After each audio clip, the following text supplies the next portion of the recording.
वैसे दान तो आपने भी खूब किया है और करते रहना भी चाहिए। एक मंदिर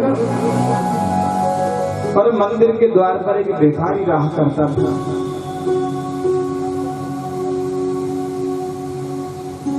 वह मंदिर पर बैठा बैठा ही बूढ़ा हो गया, लेकिन कहीं और नहीं गया घूमने फिरने।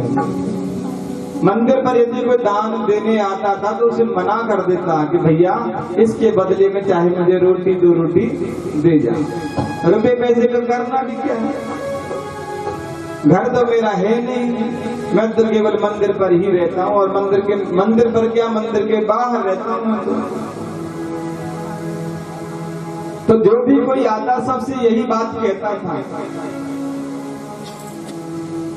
इस दृश्य को इंद्र महाराज ने देख लिया। लक्ष्मी महारानी के पास में गए, बोले माता जी मैं इस जीव को काफी समय से देख रहा हूँ, यह रुपया पैसा नहीं लेता है, ऐसा क्यों, इसके जीवन में धन की कमी क्यों है। तो लक्ष्मी जी ने कहा भैया इसका भाग्य बिल्कुल ही खराब है, पूर्व जन्म में इसने दान नहीं किया तो इस जन्म में धन भी इसे नहीं मिला, अपने भोगों को भोग रहा है। तो इंद्र को दया आई, कहने लगा माता जी आप कृपा कर मेरी बात मानो और इस दास पर थोड़ी सी कृपा कर दो आप। बोले ठीक है। तो लक्ष्मी जी ने आज किसी सेठ जी को भेजा, सेठ जी आए और 10 का नोट दान करने लगे। उसने मना किया कि नहीं महाराज देना है तो रोटी दे जाओ, मैं 10 रुपए का करूंगा क्या। आज की बात नहीं, पुरानी बात है, आज तो 1 रोटी भी नहीं आएगी। जब पैसों में काम चलता था तब की बातें हैं, अब तो रुपयों में काम चलता है, रुपयों में भी क्या लाखों में चलता है। तो सेठ जी 10 का नोट देने लगे थे तो उसने मना किया कि महाराज मैं क्या करूंगा। तो सेठ जी ने कहा भैया मेरे पास में कोई उपाय नहीं है, मैं रोटी नहीं ला सकता, आप इस पैसे को रखो और अपने लिए प्रबंध कर लो। गया बाजार लेके आया, अपने लिए लेके आया, लेकिन उसने सोचा मैं पैसे का करूंगा भी क्या रख के। तो जितनी भी आ सकती थी रोटी सब्जी सबकी ले आया और जितने भी मंदिर के आसपास में भिखारी रहा करते थे सबको बुलाया, सबको जिमाया। तो 100-200 की भीड़ लग रही थी, सभी जीमने में लगे हुए थे। तो वहां से कोई सेठ जी भी गुजर रहे थे, उन्होंने देखा कि मंदिर पर भंडारा चल रहा है, आए कहने लगे भैया 100 रुपये हमारे लिए लिख लो। जब तक कोई दूसरे आ गए उन्होंने 50 रुपये हमारे, 10 रुपये हमारे, 20 रुपये हमारे, अखंड भंडारा चल गया। रात और दिन भंडारा चलता रहे, जो भी आगंतुक आता दान कर जाता। एक दिन नगर सेठ को यह खबर लगी तो नगर सेठ आए और देखने लगे कि हमारे बिना यहाँ पर अखंड भंडारा कौन चला सकता है, इतना बड़ा धनी सेठ आ कौन गया।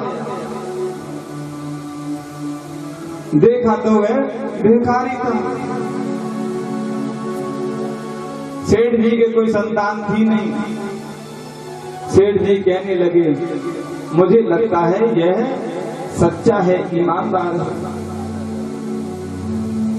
तो उस भिखारी से कहने लगे भैया यह भंडारा तो ऐसे ही चलता रहेगा, मैं और तुम्हें रुपया पैसा दे दूंगा, भंडारा चलने दो, लेकिन मुझे तुम भाग गए हो, पसंद हो, तुम मैनेजर बन जाओ मेरे। ठीक है महाराज, जब भंडारा चलता रहेगा तो मैं आपका मैनेजर बन जाऊंगा, लेकिन महाराज मैं आपसे रुपया पैसा नहीं लूंगा, करना ही नहीं है पैसे का तो कुछ। ठीक है। तो वह मैनेजर बन गया और आनंद पूर्वक सेठ जी के यहाँ पर रहने लगा है। कुछ समय के बाद में सेठ जी की मृत्यु का समय आ गया था, तो सेठ जी ने अपनी पूरी संपत्ति तो भिखारी के नाम कर दी और स्वयं चल बसे।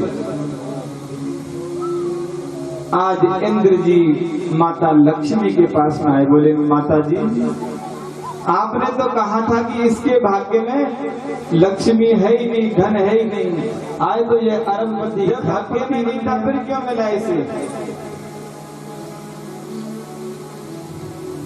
ऐसा इसलिए हुआ, भाग्य में तो नहीं था, लेकिन जब भाग्य इसका परिवर्तन किया और 10 का नोट आया तो इसने उस रुपए को अपने पास में नहीं रखा, दान कर दिया।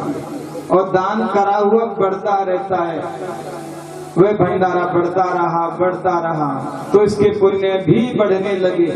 और जब पुण्य बढ़े, इतने पुण्य हो गए कि आज ये अरबपति बन गया।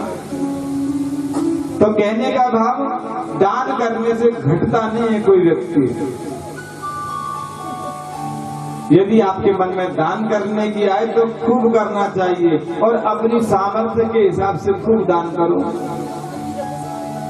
100 करो, 10 करो, 50 करो, 500 करो, मना तो है ही नहीं। आपका मन जितना चाहे उतना देना चाहिए आपको,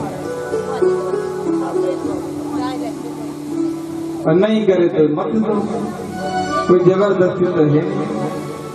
मन कर जाए तो दे दो और नहीं करे तो बिल्कुल मत दो।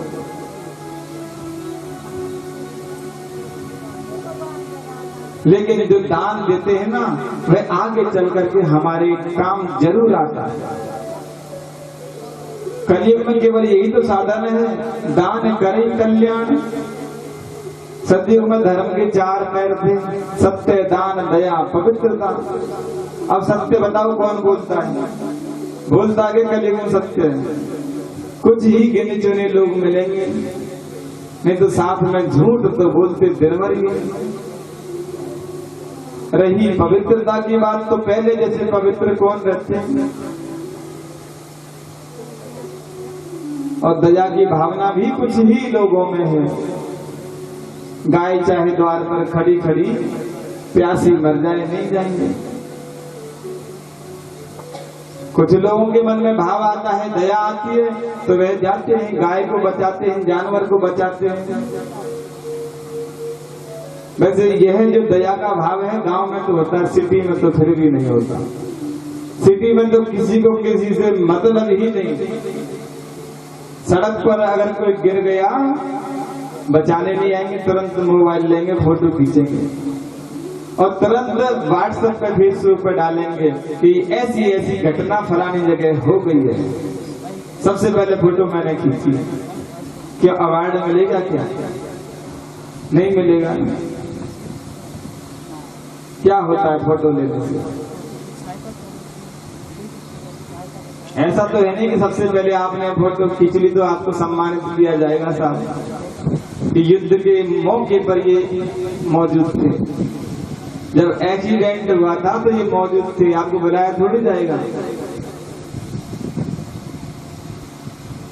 लेकिन वीडियो पहले बनाएंगे, खड़ा नहीं करेंगे उसे, पहले फोटो खींचेंगे उसकी और चारों तरफ फैला देंगे उसकी खबर को। चाहे बेचारे की खबर पहुंचानी कहीं भी नहीं हो, फिर भी पहुंचा देंगे खबर।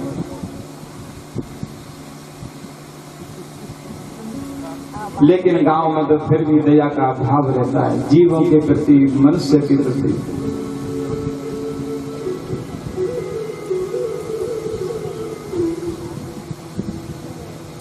लेकिन सत्य भी बोलना चाहिए, जितना हो सके सत्य बोलने का प्रयास हमें करना चाहिए। झूठ बोलने से क्या मिलेगा? हाँ, अगर झूठ बोलने से किसी की जान बच रही हो तो बोलो, पाप ही नहीं लगेगा। किसी का धन हरण हो रहा हो, वहां झूठ बोल दो। चोरी हो रही हो, वहां झूठ बोल दो। घर में कोई नहीं है, 2 लाख रुपए रखे हैं और किसी ने पूछे तो मना कर दो कि कहीं नहीं, बापड़े पे गरीब आदमी। काय के 2 लाख रुपए? आजकल तो तुम जानते हो बैंक के हैं, वहां रख रखे हो। झूठ बोल देना चाहिए, पाप नहीं लगता। और किसी के विवाह में यदि अड़चन आ रही हो तो वहां भी झूठ बोल दो, थोड़ी बड़ाई कर दो उसकी भी। बड़ाई कर दोगे तो आपका क्या जाएगा? कुछ नहीं, लेकिन दूसरे का विवाह जरूर हो जाएगा, इसलिए वहां भी पाप नहीं लगता। ऐसी कुछ जगह निर्धारित की हुई हैं।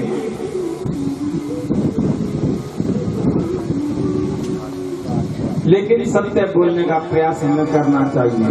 झूठ तो कभी कभार बोलना चाहिए, जहां आपकी बहुत ज्यादा इमरजेंसी हो, जो हमने बताई है वैसी। ऐसे नहीं घर में बैठे और पूछे कि कहां पर हो, मैं तो कहीं बाहर आया हुआ हूं। और आजकल तो मोबाइल फोन और पता ही नहीं पड़ता बाहर है कहाँ है।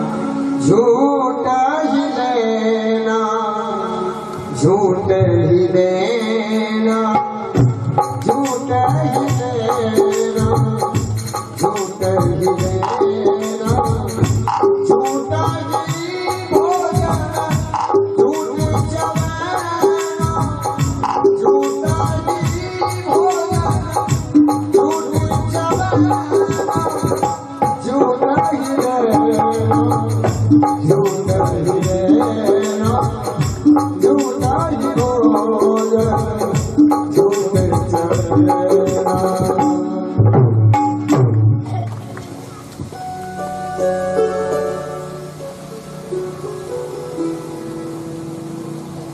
तो हमें नियम बनाना चाहिए, झूठ नहीं बोलनी चाहिए, सत्य ही बोलना चाहिए।